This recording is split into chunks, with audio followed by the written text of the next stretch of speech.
దగ్గుబాటి వెంకటేశ్వరరావు గారు అసలు పరిపాలన గురించి మాట్లాడడం ఇంకా హాస్యాస్పదంగా ఉంది. ఆయన మంత్రి పదవి చేశాడు, 5 సార్లు ఎమ్మెల్యే, ఒకసారి రాజ్యసభ, ఒకసారి ఎంపీ. ఆయన పరిపాలన గురించి మాట్లాడుతున్నాడు.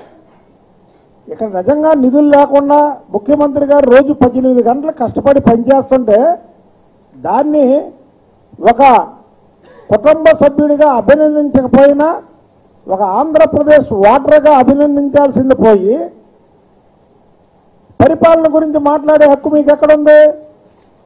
పురంధేశ్వర్ గారు బీజేపీలో ఉన్నారు, అక్కడి నుంచి ఎటువంటి ఫండ్స్ ఇక్కడికి రావు, కానీ ఈయన మాత్రం ఇక్కడ పరిపాలన గురించి మాట్లాడతాడు.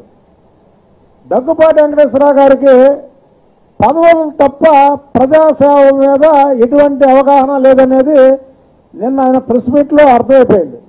ఎందుకంటే ఓసరం వెళ్ళి కూడా ఇన్ని రంగులు మార్చదు.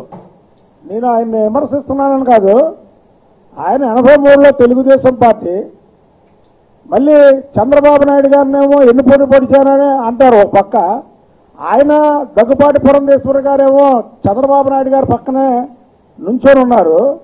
ఈయనకి ఉప ముఖ్యమంత్రి పదవి ఇవ్వలేదని మళ్ళీ ఎన్టీ రామారావు గారు పక్కకి వెళ్ళారు, మళ్ళీ అటు ఇటు కాకుండా బ్యాలెన్స్ అయ్యారు. ఈయన రాజ్యసభ సభ్యత్వం కోసం లక్ష్మీ భారత్ తెలుగుదేశం పార్టీలో చేరారు. ఆ తర్వాత అది అయిపోయిన తర్వాత మళ్ళీ బీజేపీలో చేరారు. బీజేపీలో చేరి ఆర్ఎస్ఎస్ సిద్ధాంతాల్లోకి వెళ్ళి మళ్ళీ అందులో నెక్కరేసుకొని డ్రిల్ చేశారు.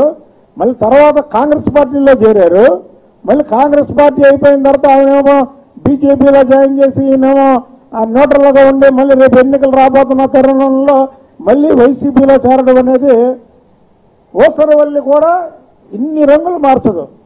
మీరు ఎన్టీ రామారావు గారి గురించి మాట్లాడే అర్హత నిన్నటితో కోల్పోయారు వీళ్ళు. మీరు చంద్రబాబు నాయుడు గారు భువనేశ్వర్ గారి మీద ఉన్నటువంటి ఈర్షతో చేసే పనులు తప్ప మీ వల్ల ఆ చేరిన పార్టీలకు కూడా ప్రయోజనం లేదు. మీరు ఒక కుటుంబంలో ఈర్షతో మీరు చేస్తున్నటువంటి ఈ డ్రామాలు, ఇన్ని పార్టీలు మారడం, మీకు ఏజెండా ఏముంది? ఇన్ని పార్టీలు మారడం అంటే మీ పదవుల కోసం, మీ స్వలాభాల కోసం మీరు పార్టీలు మారుతున్నారు తప్ప ప్రజాసేవకైతే మీరు ఎక్కడున్నా సరే ప్రజాసేవ చేయొచ్చు. పదవి ఉన్నా చేయొచ్చు, పదవి లేకపోయినా చేయొచ్చు. నిజంగా పదవి లేకపోతే ప్రజల కోసం పోరాటం చేయాలి అంతే తప్ప పదవుల కోసం మాత్రం ఇన్ని పార్టీలు మార్చి ఎన్టీఆర్ గారి కీర్తిని మీరు ఇవాళ జగన్మోహన్ రెడ్డి గారి లోటస్ పాండ్లో తాకట్టు పెట్టడానికి మాత్రం దయచేసి ఇలాంటి చౌకబారు ప్రకటనలు మానండి. మీరు ముఖ్యమంత్రి గారి గురించి మాట్లాడే అర్హత దగ్గుబాటి వెంకటేశ్వరరావు గారికి లేదు. ఎందుకంటే ఎన్టీ రామారావు గారు ముఖ్యమంత్రిగా ఉండగా మీరు ఆయన మంత్రివర్గంలో ఉన్నారు, చంద్రబాబు నాయుడు గారు పార్టీ ప్రధాన కార్యదర్శిగా ఉన్నారు.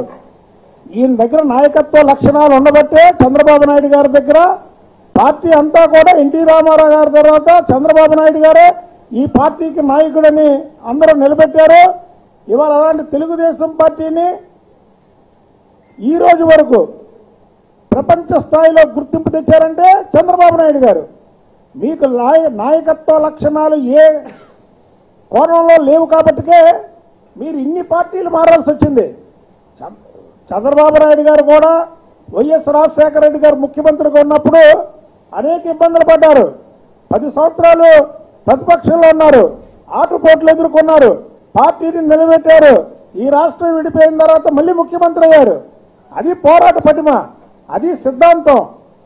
ప్రజలకు ఏదన్నా సేవ చేయాలంటే ఒక సిద్ధాంతాన్ని ఎన్నుకోవాలి, ఆ సిద్ధాంతం మార్గంలో నడవాలి తప్ప పదవులే ముఖ్యం ప్రజల కంటే అని ఇన్ని పార్టీలు మారినటువంటి దగ్గుబాటి వెంకటేశ్వరరావు గారు నిజంగా.